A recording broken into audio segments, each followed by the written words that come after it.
Quand vous multipliez vos révoltes, la terre entière est malade. Et la plante du pied jusqu'à la tête. Rien n'est en bon état. Ce ne sont que le blessure,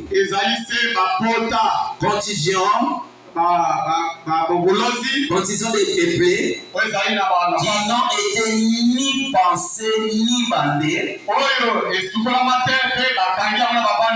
ni adossées par l'huile. Votre pays est votre pays est vaste. Vos villes sont consumées par le feu. Les étrangers dévoraient vos campagnes sous vos yeux. Ils ravageaient et détruisent comme des barbares. On est resté comme une cabane dans une ville.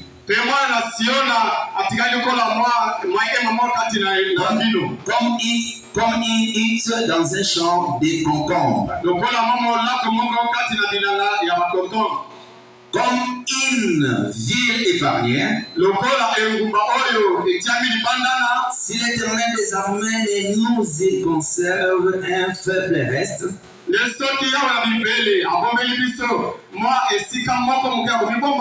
nous serions comme Sodome. Nous ressemblerions à Gomorrhe. Écoutez la parole de l'Éternel. Chef de Sodome, prête l'oreille à la loi de notre Dieu.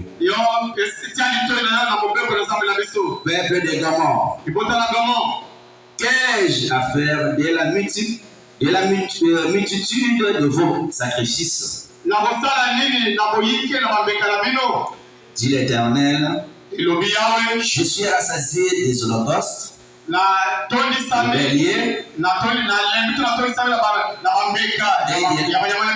et de la graisse du veau. Je ne prends point plaisir au sang des taureaux, des brebis et des boucs. Quand vous venez vous présenter devant moi, qui vous demandez de suivre mes parvis. Cessez d'apporter des vaines offrandes. J'ai honoré l'encens, les nouvelles lignes, les sabbats et les assemblées et les assemblées. Je ne puis voir les crimes s'associer.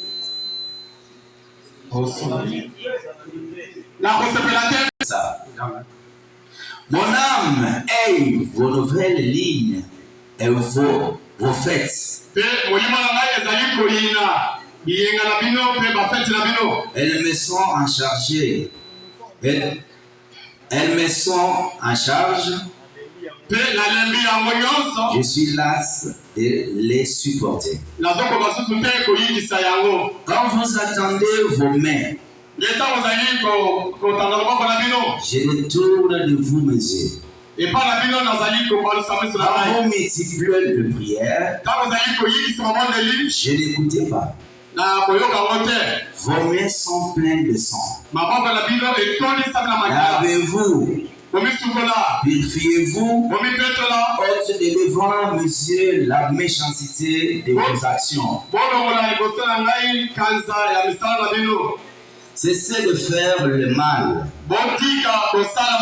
Apprenez à faire les biens. Recherchez la justice. Protégez l'opprimé. Faites droit à l'orphelin. Et plaidons. dit l'Éternel. Si vos péchés sont comme les cramoisis, ils deviendront blancs comme la neige. S'ils sont rouges comme la pourpre, ils deviendront comme la ligne. Si vous avez de la bonne volonté et vos dictions du pays, si vous résistez et si vous êtes rebelles, vous serez dévorés par les grèves, car la bouche de l'Éternel a parlé. Quoi donc que la cité fidèle est devenue une prostituée? Et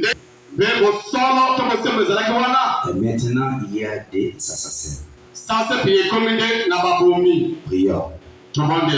Puissant vainqueur, Jésus-Christ de Nazareth. Nous voici ce matin devant toi pour parler de toi. Écarte-moi devant tes enfants. Oindre-moi. Oindre aussi l'interprète. Consume mes lèvres comme que tu as consumé les lèvres de ton serviteur. Que ta présence puisse être au milieu de nous. Parce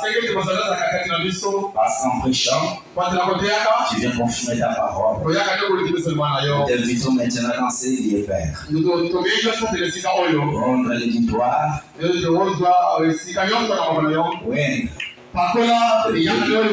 L'auditoire. Que la gloire de Shekinah Sion dans cet tabernacle. Je t'invite au nom de Jésus-Christ que toi-même tu puisses prêcher.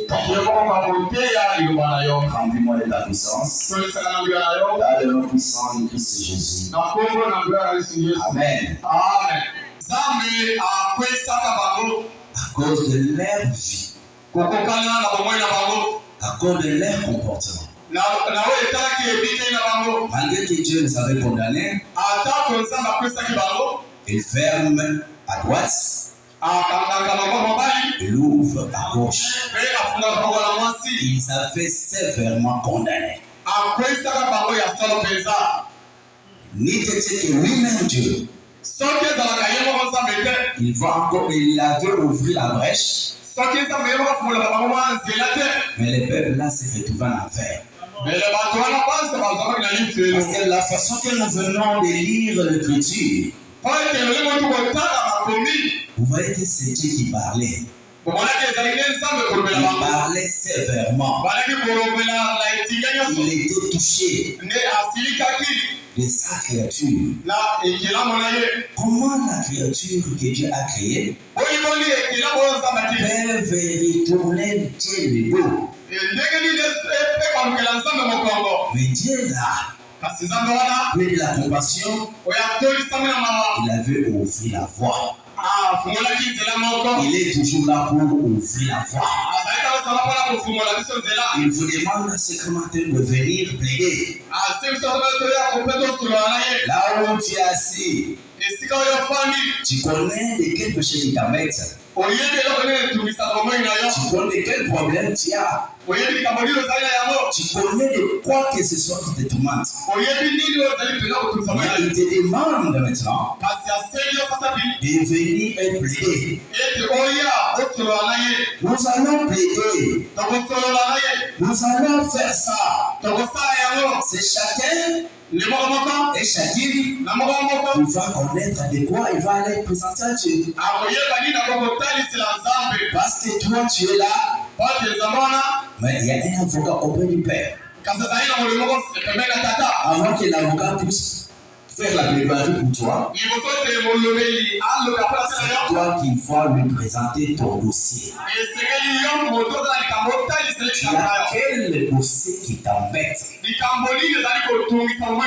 Tu as quel souci qui te dérange? Quel outil qui te dérange? Des raisonnements vulgaires qui t'embêtent. Mais il y a un avocat auprès du Père.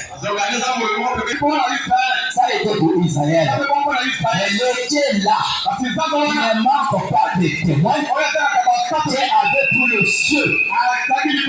Il avait pris le ciel et la terre comme témoin. Mais si toi, tu es en train de continuer la terre de Dieu, et tu m'oublies, c'est à cause de tes péchés que la terre a commencé à gémisser. Il y a partout d'érosion. Père, tu m'avais donné 6 000 ans. Mais j'ai déjà consommé cela. Mais pourquoi tu me laisses encore? Je n'arrive pas à supporter les péchés de l'homme. La terre, partout que vous sillonnez, vous allez trouver partout l'érosion. La terre déclare sa liberté.